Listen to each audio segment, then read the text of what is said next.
1900, retornando do Instituto Pasteur de Paris, vim trabalhar no Instituto de Manguinhos, no Rio de Janeiro. Aqui nos reunimos, médicos e pesquisadores, para produzir soros e vacinas contra doenças contagiosas e para nos entregar ao culto da nossa deusa ciência. Estamos nos primórdios da microbiologia e da medicina experimental no Brasil. Os navios que vinham do estrangeiro evitavam aportar no Brasil, temendo que suas tripulações adoecessem. O Rio de Janeiro vivia assolado pelas epidemias de peste bubônica, varíola e principalmente febre amarela, prejudicando as imigrações e o comércio internacional. Em 1903, o presidente Rodrigues Alves nomeou Oswaldo Cruz no cargo de Diretor-Geral de Saúde Pública, com carta branca para sanear as moléstias na capital da República. Promoveu-se verdadeira cirurgia urbana no Rio de Janeiro. Os guardas sanitários constituíam um verdadeiro exército de extermínio, perseguindo os mosquitos transmissores da febre amarela, através do expurgo nas casas e nas tubulações urbanas. Os doentes eram removidos para os hospitais de isolamento ou isolados nos próprios domicílios.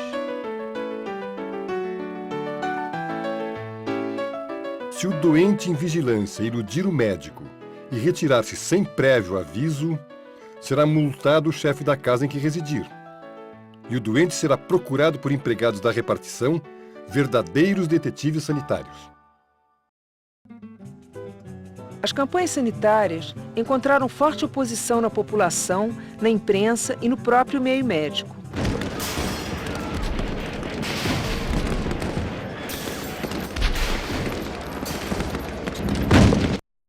Na realidade, a campanha tem sido terrível. Seja como for, a verdade está conosco e triunfará custe o que custar. Não me afastarei uma linha do programa traçado. Após a implantação das campanhas sanitárias no Rio de Janeiro, Oswaldo Cruz considerou que o serviço de maior urgência era a organização da defesa sanitária dos portos marítimos e fluviais do país. Em 1905, a bordo do rebocador República, Oswaldo Cruz partiu para o norte, acompanhado do Dr. João Pedroso, secretário de Saúde Pública.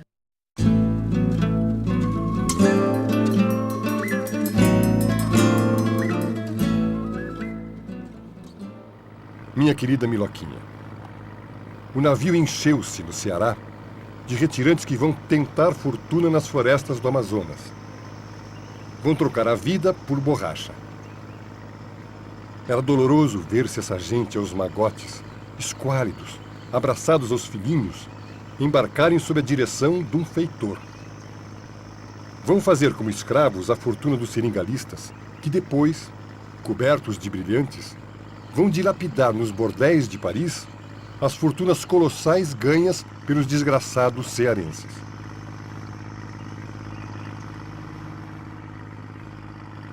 Chegamos às 7 horas da manhã à embocadura do Amazonas. Um grande mar tranquilo, uma beleza imponente. Ancoramos em frente à ilha de Tatuoca, onde existe um lazareto nosso. A ilha é um mimo de beleza. Muito pequena, rica de arvoredo, com muitas árvores frutíferas, muito sossegada. Havia apenas um guarda encarregado da conservação. Quase um século depois, Eduardo, Luiz Carlos e eu, Stella, estamos documentando a memória das viagens de Oswaldo Cruz à Amazônia, seguindo a trilha deixada por meu bisavô.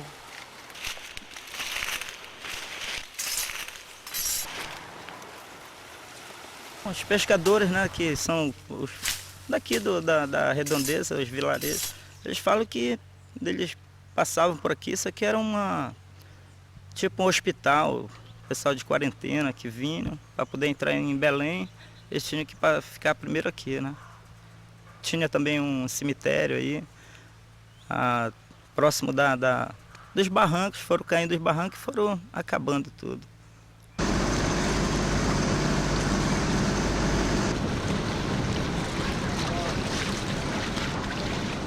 Voltamos para bordo ao meio-dia.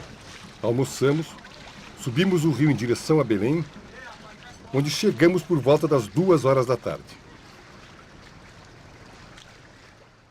A chegada do Oswaldo Cruz, eu vejo não somente como necessário, porque ele era a autoridade máxima nesse país, necessária para evitar a grande mortandade.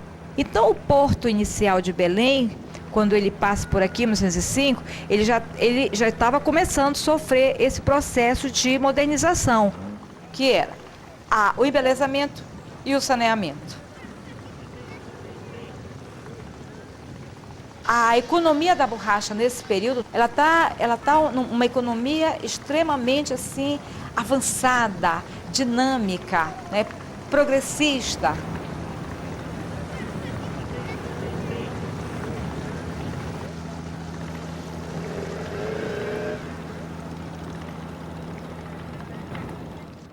A cidade é linda. Ruas muito largas, toda iluminada à luz elétrica. Muito movimento, muitos carros, uma cidade europeia, em suma. A vida é caríssima.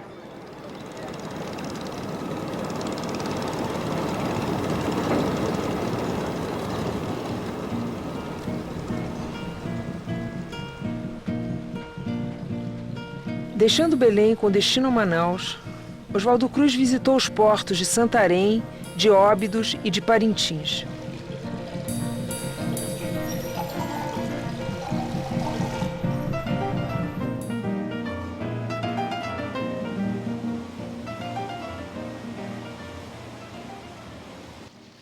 Nossa viagem continua monótona e sem incidentes.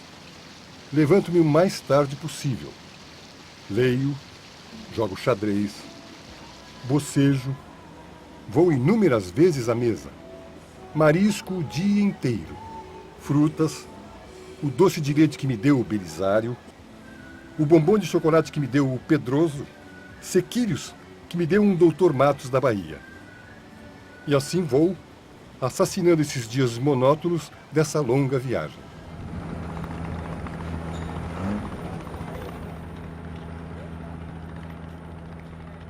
Aqui na região de Santarém é estimado que mais de 10 mil barcos movimentam-se nessa região, né? É uma questão problemática, porque não existe efetivamente nenhum tipo de projeto continuado sendo feito por parte do poder público, no caso de vigilância sanitária, principalmente da questão do destino dos lixos e de dejetos humanos que é produzido com a utilização dessas embarcações, né? E também a pedido da Capitania dos Portos, nós começamos com a população portuária, com esse pessoal das embarcações, dar algumas oficinas de noção de higiene, noção de saneamento.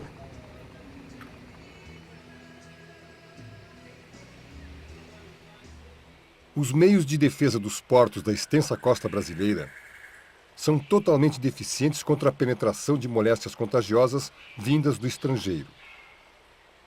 O serviço sanitário dos portos é verdadeiramente vergonhoso. É imprescindível instalar estações de desinfecção nos portos principais, bem como hospitais de isolamento com laboratórios indispensáveis para o diagnóstico das moléstias. Devem ser decretadas medidas que proporcionem a navegação e o comércio entre nós, como são os trabalhos de transporte em todas as nações civilizadas. O pessoal que passa doente, por exemplo, esse pessoal que vem a fim de trabalho para cá e não consegue às vezes nada, aí volta doente, às vezes pega malária no garimpo, mas outra doença mesmo assim, não. Falta de dinheiro também, que não tem para pagar passagem, aí adoece, pode adoecer até de fome, né? Como é a saúde das pessoas onde a senhora mora? Olha, a saúde lá é meio precária, que a gente, inclusive eu vou até indo com esse menino para Manaus para ver se eu arranjo um pediátrico bom lá, né? Já andei muito com ele aqui. As belezas que agora temos encontrado, os panoramas magníficos que desfrutamos a cada passo, fazem-nos esquecer um pouco o sofrimento dos dias passados. De viva voz, referir-te-ei às sensações que experimentei na travessia do colosso amazônico.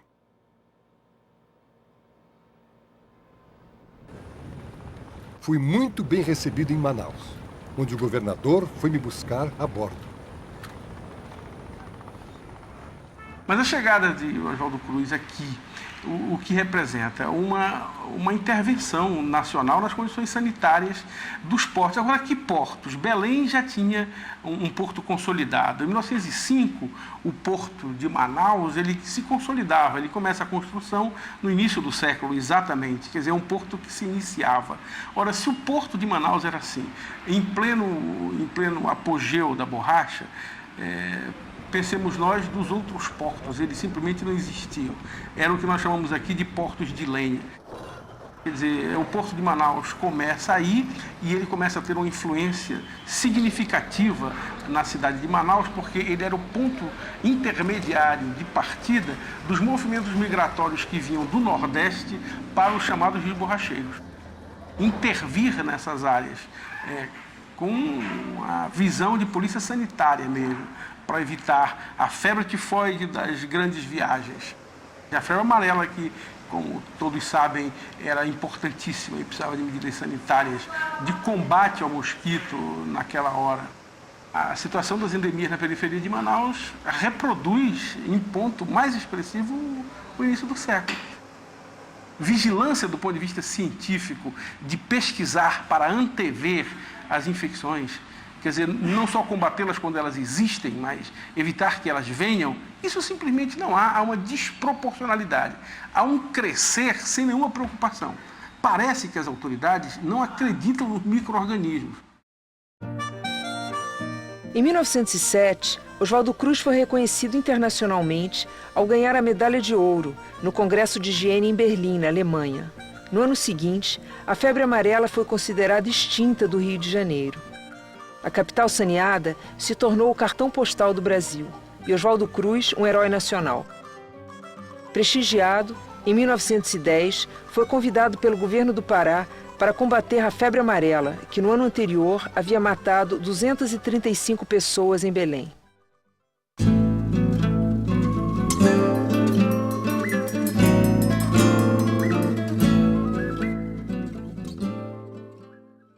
Enviei carta circular a todos os clínicos da cidade, solicitando notificação imediata de todos os casos de febre amarela. Os métodos são os mesmos utilizados no Rio de Janeiro. A febre amarela graça aqui com desusada intensidade, e o tempo não nos chega para atender às notificações. Passo o dia encarapitado num automóvel a percorrer a cidade animando as tropas. Os expurgos se fazem em proporções fantásticas. E certas zonas há que se respira só enxofre.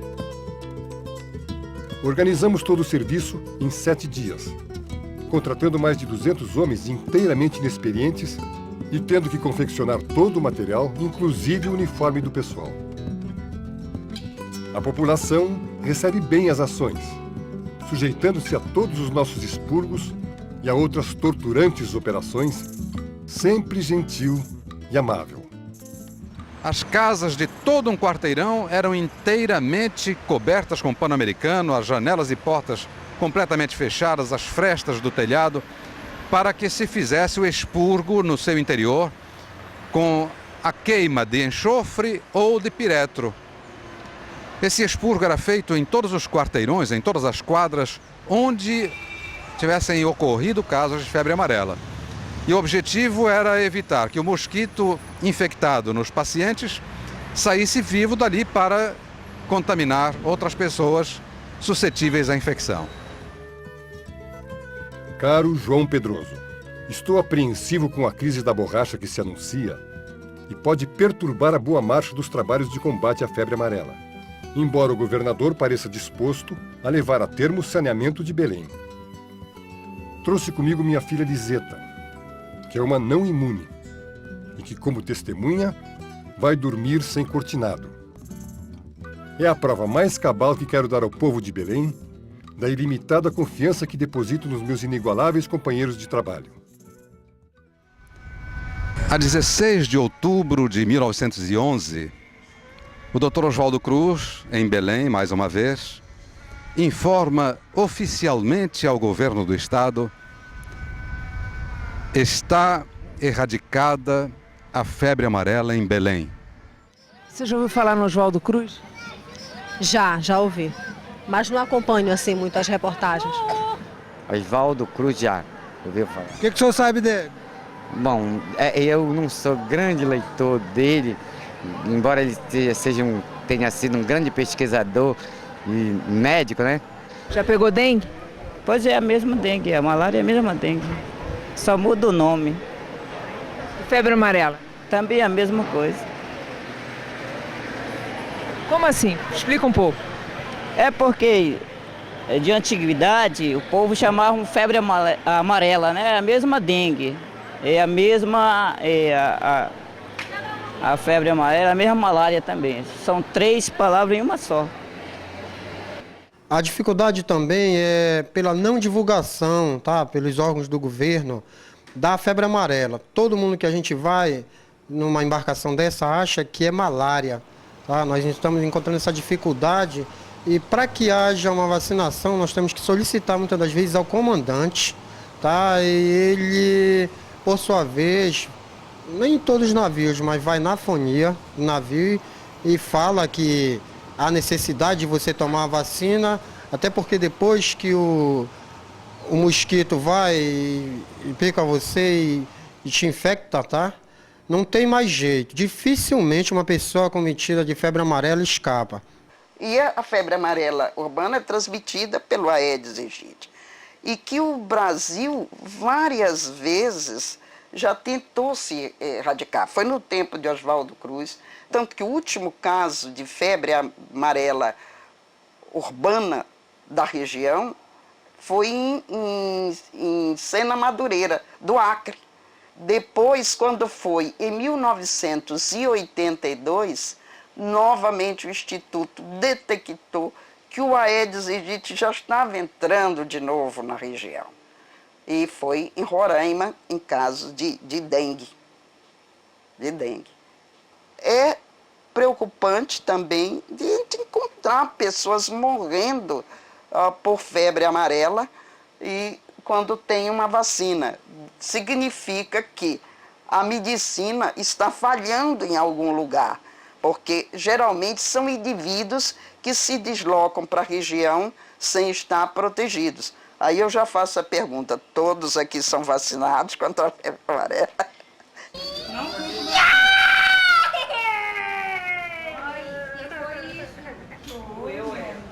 É a minha mãe de criação.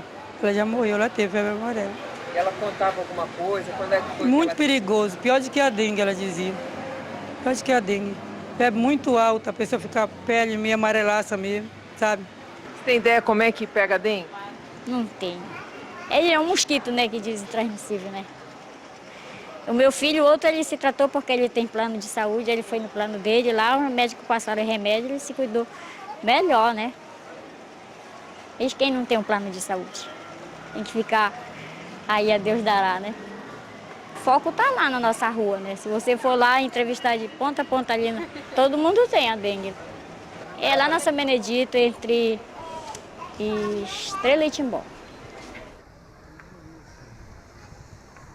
É rataria, é mosquito, mosca, carapanã, com fartura. É o que mais nós temos aqui. O problema nosso aqui, a baradia nossa é essa. Você já teve dengue? Já. Tá fazendo 3 semanas que eu levantei. Como é que foi? É dor no corpo mesmo, que dói todos os ossos da gente, muita dor de cabeça, a pessoa fica cheia de coceira. Quanto mais a gente se gosta, mais vontade de dar. É o problema que tem. É esse. E você sabe como é que você pegou? Porque em casa teve meu genro, minha filha, meu neto. Eu me senti mal, assim, com dor. Me senti com dor na costa. Um monte de coisa. Você chorou? Aham. Com dor. Tinha dor na costa, tinha dor em tudo. De vez em quando tem gente com dengue. Por incrível que pareça, de vez em quando tem gente com dengue. Agora, esses dias, graças a Deus, que aliviou mais um pouco. Mas teve muita dengue aqui. Constantemente tem gente com dengue.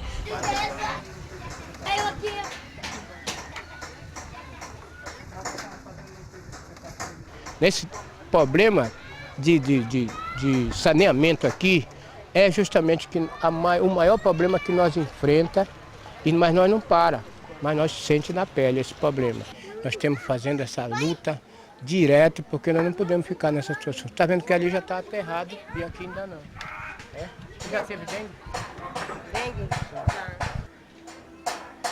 Nós todos nos pegamos aqui, né? Todo mundo, todos os armadores, crianças, todo mundo pegou. Você já ouviu falar em Oswaldo Cruz? Deixa eu me lembrar. Eu já li sobre ele, mas esqueci. Ele é um... Deixa eu ver. Ele é um cientista, né? Um cientista. Eu não tenho bem conhecimento nesse, mas eu já vi falar em Oswaldo Cruz. Sei que foi um elemento que com certeza fez alguma coisa aqui na nossa cidade de Belém. Eu moro aqui na passagem São Benedito 103.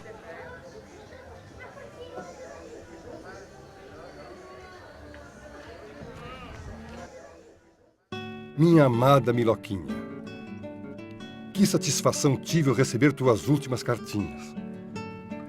Não podes imaginar o bem que elas me fizeram neste exílio infindável. Creio que esta será a última ou penúltima carta que te escreverei. Em breve terei a satisfação de abraçar-te, se assim o bom Deus o permita. Muitos carinhos e beijos aos nossos filhinhos. Saudades a todos. E a ti, muitos beijos do teu Oswaldo. Saudades aos compadres.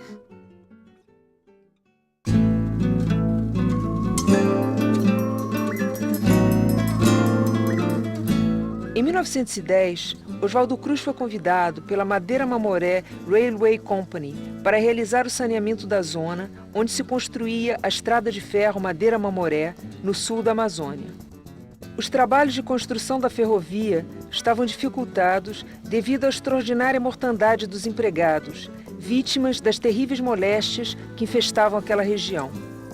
O caso repercutiu no estrangeiro e a Madeira Mamoré, com sua fama sinistra espalhada pelo mundo, era motivo de descrédito para o Brasil. Levarei comigo o sanitarista Belisário Pena, também como meu médico particular. Minha esposa Miloca está muito preocupada com meu estado de saúde. Sou esclerótico cardiorrenal, hipertenso, albuminúrico e já sofri 2 ataques de edema pulmonar. Um quadro sombrio, mas morrerei mais depressa se ficar inativo.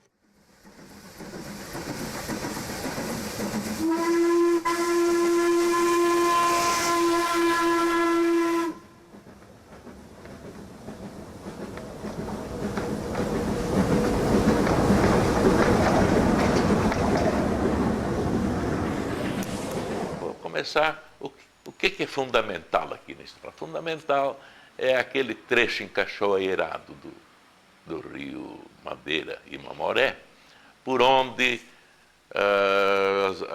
as embarcações passavam com dificuldade. Eu vou começar por aí.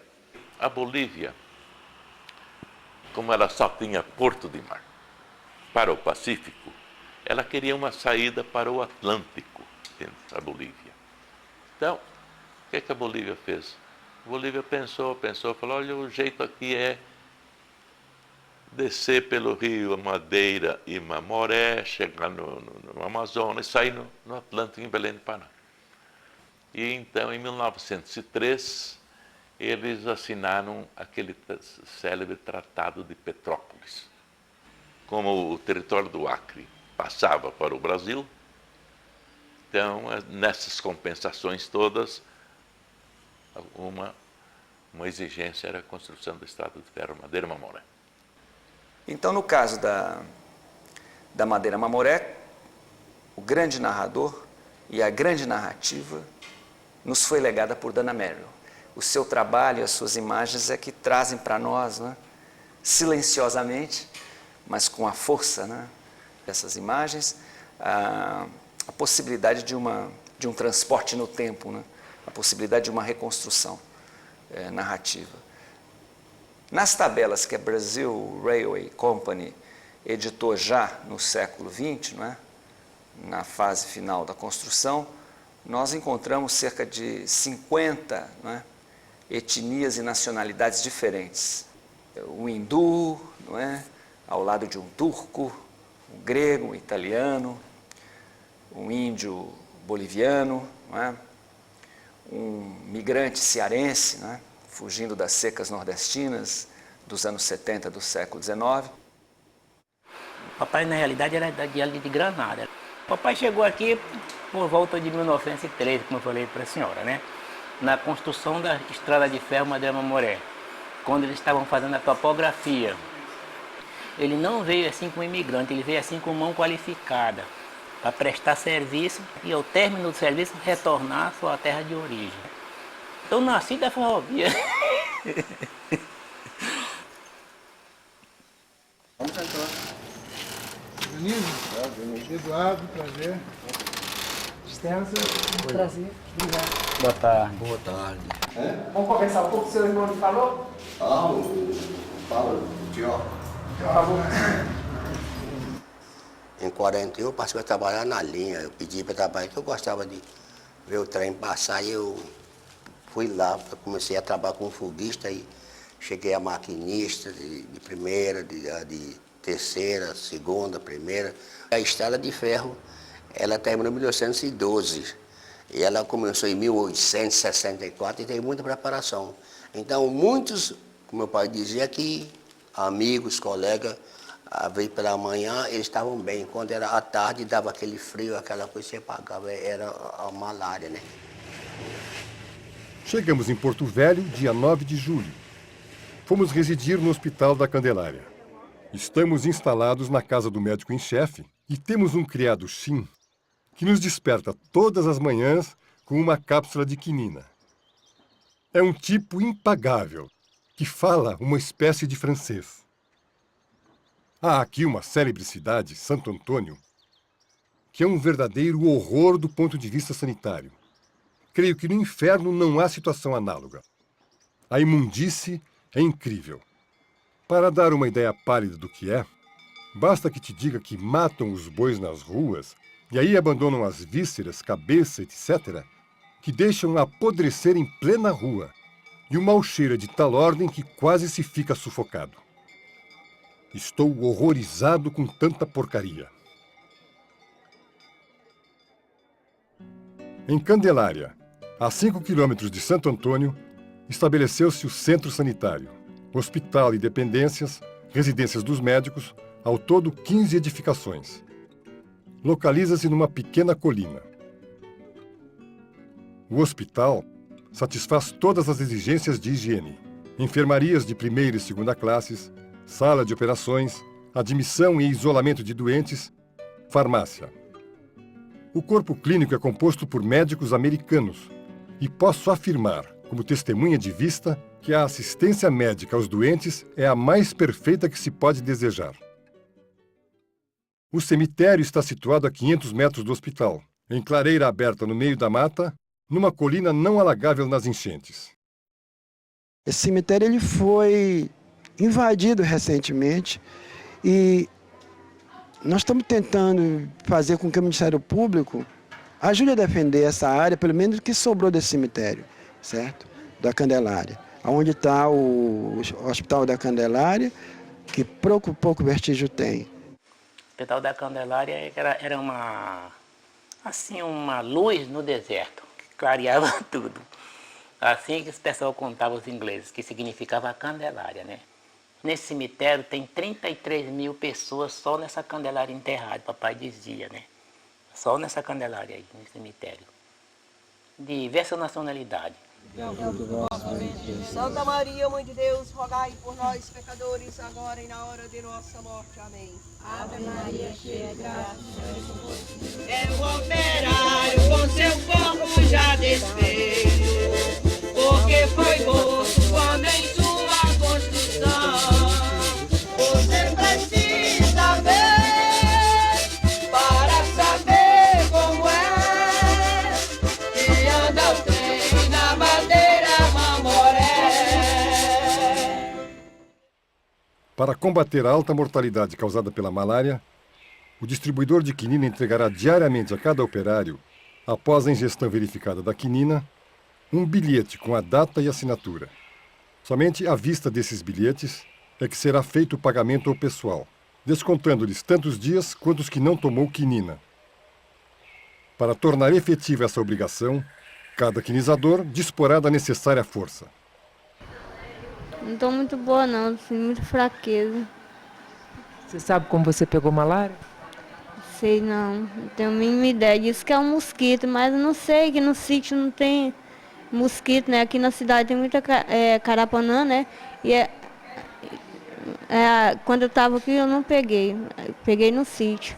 Inclusive minha filha, meu marido pega, meu outro filho também. Malária é uma doença tropical. Ela é produzida por um protozoário chamado plasmódio. E esse plasmódio, ele infecta o mosquito, um mosquito chamado anofelino, o anófeles, e aqui principalmente Darlinge. E ele é que transmite do homem doente para o homem sadio. Então, hoje em dia, o principal ponto de controle da doença é o diagnóstico e um tratamento mais rápido possível.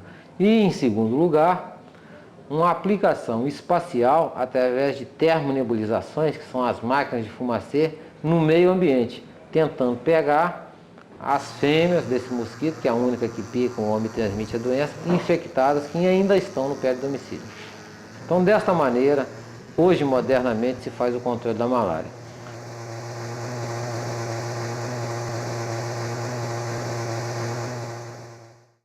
Porto Velho, 13 de julho de 1910.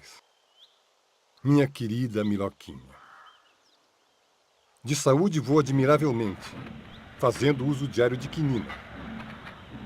Fiz ontem o percurso de toda a linha até a extremidade dos trilhos, cerca de 120 quilômetros.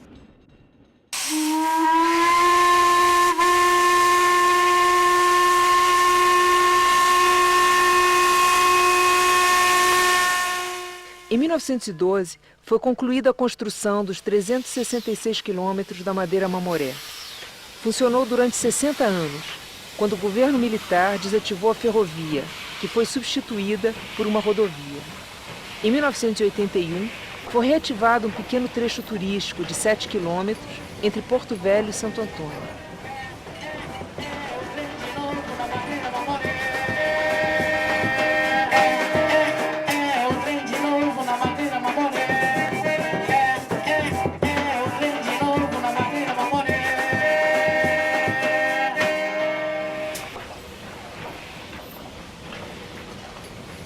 Aqui vinha muito turista, agora está vindo mais pouco, porque acabou-se o garimpo. Que no tempo do garimpo isso aqui era gente que não, o trem andava lotado para cima e para baixo. Dava gente demais aqui. Era bom. Oswaldo Cruz não é um cidadão que era um médico antigo, né? Um historiador da medicina, né? Já vi falar demais. Você já ouviu falar que ele esteve aqui em Rondônia? Ele andou nessa Amazônia todinha, né? Caçando a doença do mosquito, né? Da febre amarela. Foi, exatamente. Ele foi um grande homem. Oswaldo Cruz. Um grande homem.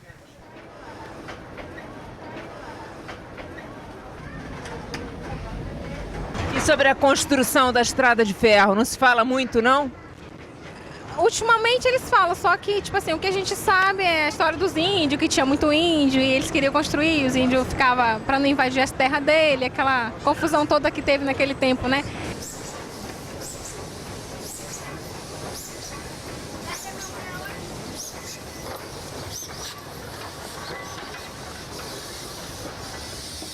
Não existe, nós não conhecemos essa estrada de ferro. Se surgia outros índios, é que nem eles falam, eu sei muita história dessas que disse que a gente ia lá e ligava fio no linha de ferro, os índios amanheciam 5, 6 agrudados, mas isso com nós geralmente isso não aconteceu, não.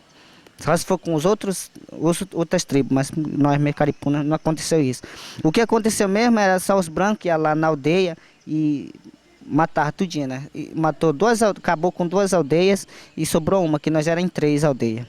É só isso que a gente sabe, mas negócio de linha de ferro assim, ninguém não chegou, não tem conhecimento disso, não. Ao todo tem 25 caripunas, mas assim vai aumentando devagarzinho. A história dos caripunas, eles estavam encurralados, tinha muita gente. Eu acho que no começo do século, quando Oswaldo Cruz esteve aqui, calcula-se que tivesse mais de 10 mil pessoas. O chefe caripuna Antônio declarou o médico do acampamento próximo que antes da chegada dos brancos, eles não sofriam de malária. Em terra, não há nada a temer de animais que ataquem o homem. Não falando dos índios parintintins, que vivem na região da margem direita do Madeira. Indomáveis, atacam todos os brancos que lhes passam ao alcance. E na região são considerados como antropófagos.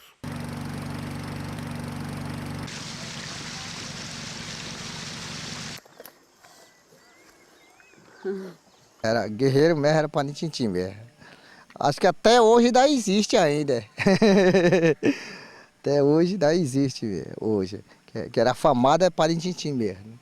Olha, o finado meu avô contava, né? Finado Arino, 4 orelhas. Foi. Por que 4 orelhas? Ele tinha 4 orelhas mesmo, né? Que atacou muita gente, aí ficou assim. O maior guerreiro que tinha dentro da região era ele, finado meu avô. Entre branco e um índio, ele matou 65 pessoas que ele matou, entre tudo, né? Quando ele matava, ele marcava assim, dava sinal assim, na costa dele, todinho assim, todo assim, escrevido. Aí essa mancha ele morreu e nunca saiu. 65 pessoas. O finado meu avô falava que era o melhor, era a mão e o pé, e a boca. Só isso. Por quê?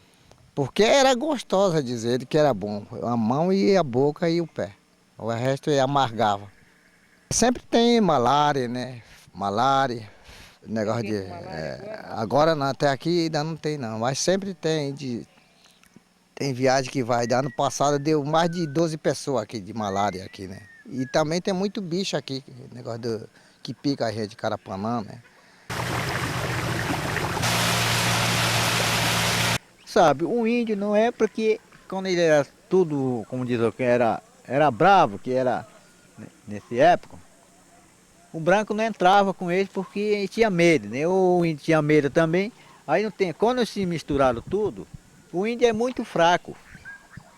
Aí entrou a gripe tão forte, aí foi matando. A tribo dos Parintintins, no tempo do antigamente, tinha acabado, né? Aí ficou só eu e mais meu marido e meu cunhado. Aí a gente ficou por aqui. Aí, tempo que as transamazônicas, essa estrada abriu, aí começou a causar a doença de malária, tuberculose, aquelas doenças feias, né? Que gente de fora trazia. Primeiro foi malária, depois que chama tuberculose. Depois chegou aquele que chama diarreia, né? Diarreia dava em 3 dias, com 2 dias matava a criança. Diarreia e vômito. Meu filho está com 31 anos, o Domingos. Essa é a Transamazônica que está com 31 anos. Na mesma época que ele nasceu, a estrada passou. Quando teve a abertura da Transamazônica que trouxe essas doenças, né? Quando foi entrar em contato com os povos indígenas, Parintintins, né? E aí, naquela época, ninguém conhecia qual tipo de doença, né, que antigamente falava sarampo, né? Então esse daí acabou a parte dos Parintintins. Ficou algumas sementes, né, que hoje que está se reproduzindo, né?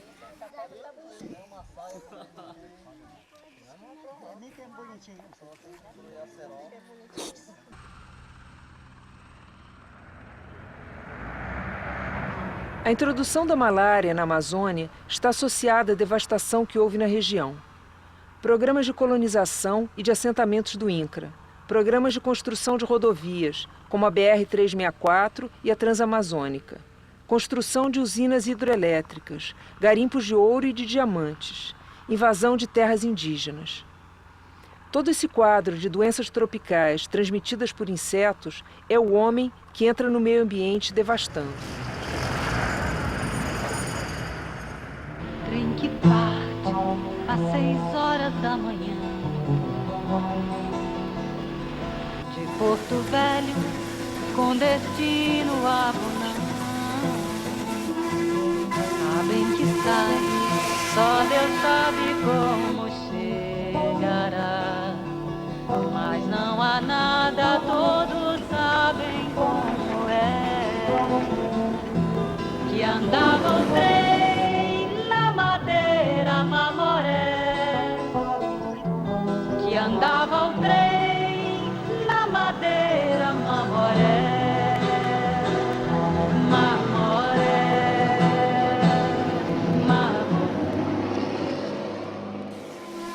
Já aqui estou há mais de 15 dias e tenho trabalhado muito.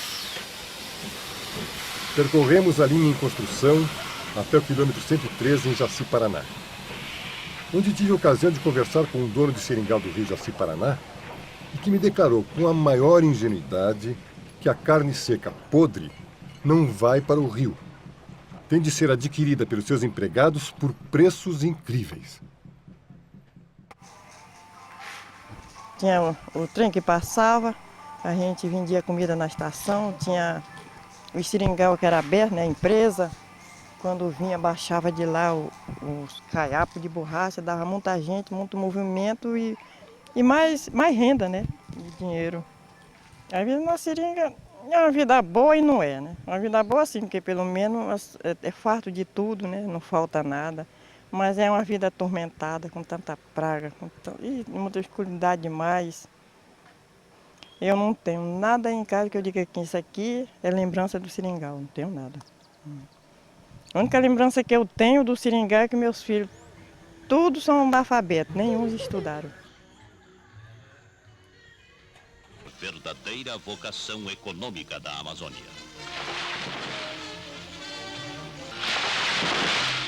Quando nós saímos do nosso estado do Maranhão, nós saímos atrás de garimpos, né? É o carro do garimpo, no garimpo nós estamos 3 mil, quando não tem homem tem 3 mil homens, 15, 20 mil homens num garimpo. Aí ali tem que haver qualquer coisa, né? Tem que haver muita malária, tem que haver muito tapa e muita questão. É uma coisa difícil, sabe? É muito difícil, né? Se o homem hoje diz que trabalhou no garimpo e não tem nada, porque a miserabilidade foi dele. Foi dele. Porque eu peguei dinheiro com a água desse rio Jaci aí, ó. Não pensava que aquilo nunca acabava, mas não é que do qual do Madeira se acabou-se e muitos homens ficaram na tábua como eu e tem deles pior até do que eu, né? Esse lago aqui tem 8 quilômetros de tamanho, que ficou do buraco do garimpo passado, onde foi tirado muitas toneladas de ouro desse lugar. Aqui existe ouro, muito aqui. Aqui parou essa andada de ouro aqui, porque parou por causa da estrada e tal, vila, parou o ouro, não deixaram mais tirar. Mas aqui há ouro, a 16 metros de fundura, o ouro não tem problema, é fácil para nós, né? Agora, o rio, o garimpo do rio, que é as dragas, foi começado em 80. Teve a base de 3 mil dragas. E como diz, deu bastante ouro aqui no distrito do Arara. E morreu muita gente. Barbaridade. Na época, eu era administrador. Teve um ano que eu juntei 68 cadáveres. Entende? Juntava aí os bichos aí, como diz, levava. Chamava a polícia lá de Norma Moré, tinha de levar 2, 3, era assim, levava para lá. Fomos além do rio Jaci-Paraná. Estudei os acampamentos dos empregados e fiz as indagações que se me afiguraram de utilidade. A linha é admirável. Rasgada toda no meio da floresta virgem, oferece espetáculo grandioso, mostrando a riqueza considerável deste verdadeiro Eldorado. É de lastimar que a tanta riqueza esteja associada à morte.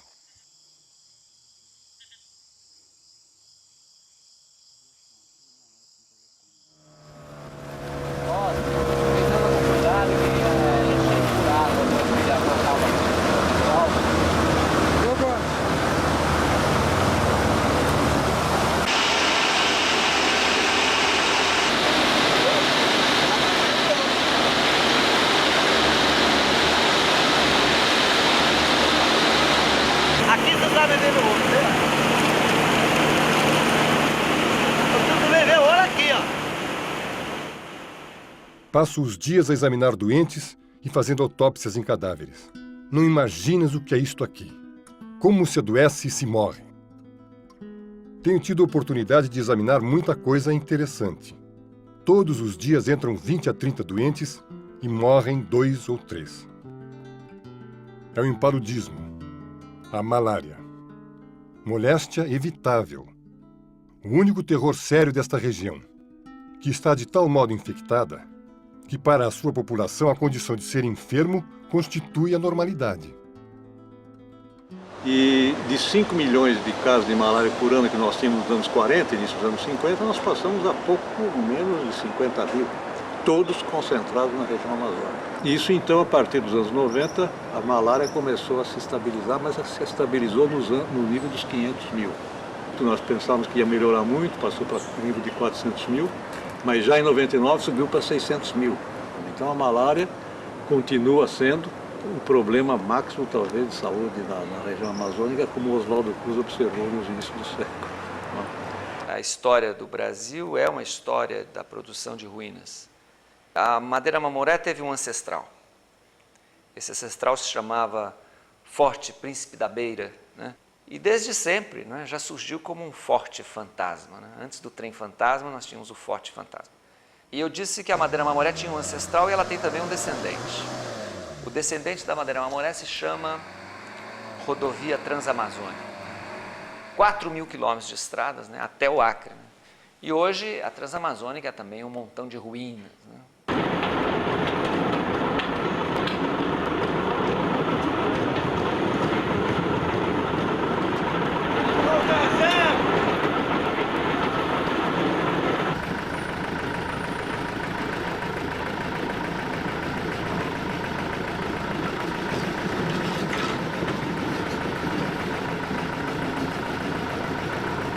Devido à falta de interesse de investimentos na conservação do trecho turístico entre Porto Velho e Santo Antônio, numa noite de chuva, em dezembro de 2000, parte do trecho desmoronou e a última locomotiva parou de apitar.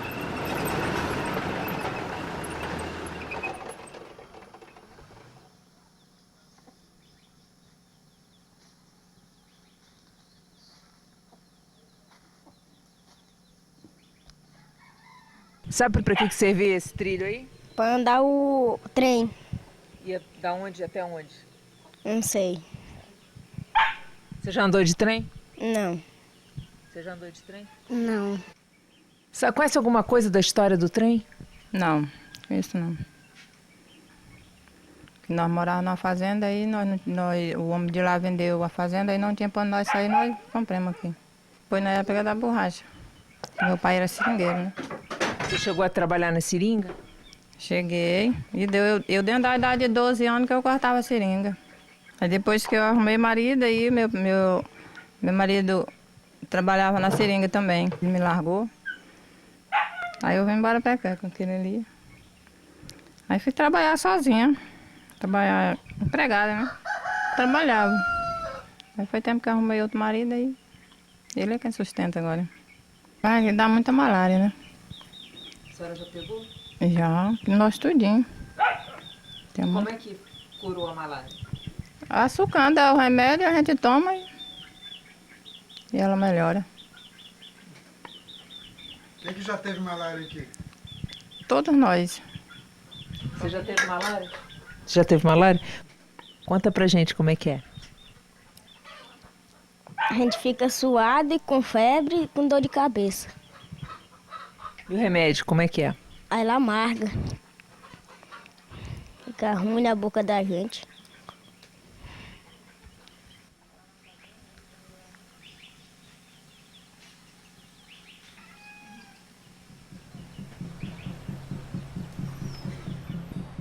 Rio de Janeiro, 9 de setembro de 1913.